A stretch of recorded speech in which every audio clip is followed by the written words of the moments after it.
नमस्कार, एक बार फिर से स्वागत है आपका न्यूज 7 हिंदी में और मैं हूं शैलजा चौहान। नजर डालते हैं इस समय देश के कुछ तमाम महत्वपूर्ण खबरों पे। पिछले कुछ दिनों से गैस सिलेंडर की सप्लाई पूरी तरह से ठप हो गई है। सप्लाई रुकने की वजह से शहर के हजारों होटल दुकानदारों के सामने एक बड़ा संकट खड़ा हो गया है। छोटे छोटे रेस्टोरेंट, ढाबों और चायों की दुकान तक इस पर सीधा असर पड़ रहा है। कई दुकानदारों का कहना है कि वे हर दिन इस उम्मीद से दुकान खोल रहे हैं कि शायद आज गैस की सप्लाई बहाल हो जाए, लेकिन हालात जस के तस बने हुए हैं। अब स्थिति यह है कि कई व्यापारियों के पास मौजूद आखिरी सिलेंडर भी खत्म होने के कगार पर है। अगर जल्द से जल्द इस सप्लाई को शुरू नहीं किया गया तो कारोबार ठप हो जाएगा, बल्कि शहर में खाने पीने की सेवाओं पर भी बड़ा संकट खड़ा देखा जा सकता है। फिलहाल व्यापारी और होटल मालिक प्रशासन से जल्द गैस सप्लाई बहाल करने की मांग कर रहे हैं ताकि उनका कामकाज सामान्य हो सके।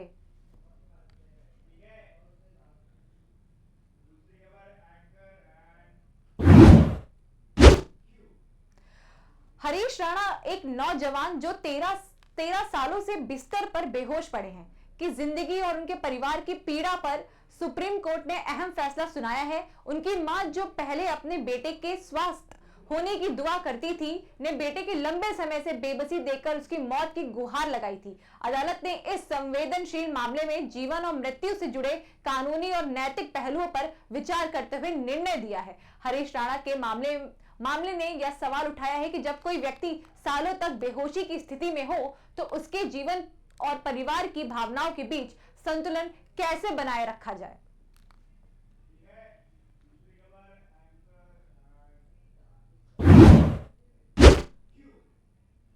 झांसी से खबर है कि नगर निगम की कमिश्नर आईएएस आकांक्षा राणा के 2 घंटे तक बंधक बनाकर रखा गया।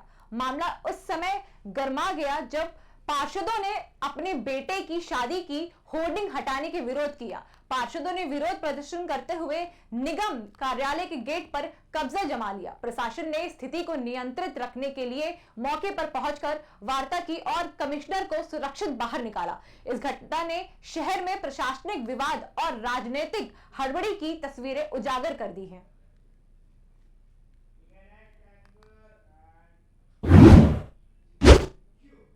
इलाहाबाद हाई कोर्ट ने लखनऊ बेंच ने कांग्रेस नेता और रायबरेली सांसद राहुल गांधी की कथित दोहरी नागरिकता, भारतीय और ब्रिटिश मामलों में केंद्र सरकार को कड़ा आदेश दिया है।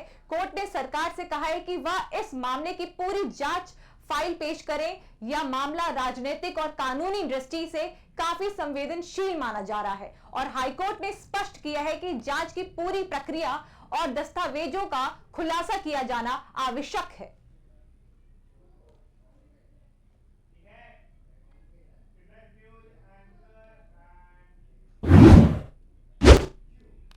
कृषि क्षेत्र के करोड़ों किसानों के लिए खुशखबरी है। प्रधानमंत्री नरेंद्र मोदी की पीएम किसान सम्मान निधि योजना के तहत 22वीं किस्त जल्द ही जारी होने वाली है। सरकार ने इस किस्त की तारीख 13 मार्च कंफर्म कर दी है। इससे लाभार्थी किसानों के बैंक खातों में सीधे पैसा जमा किए जाएंगे, जिससे उनकी कृषि गतिविधियों और परिवार की रोजमर्रा की जरूरतों में मदद मिलेगी। यह कदम किसानों के आर्थिक सशक्तिकरण और समय वित्तीय सहायता सुरक्षित करने की दिशा में एक महत्वपूर्ण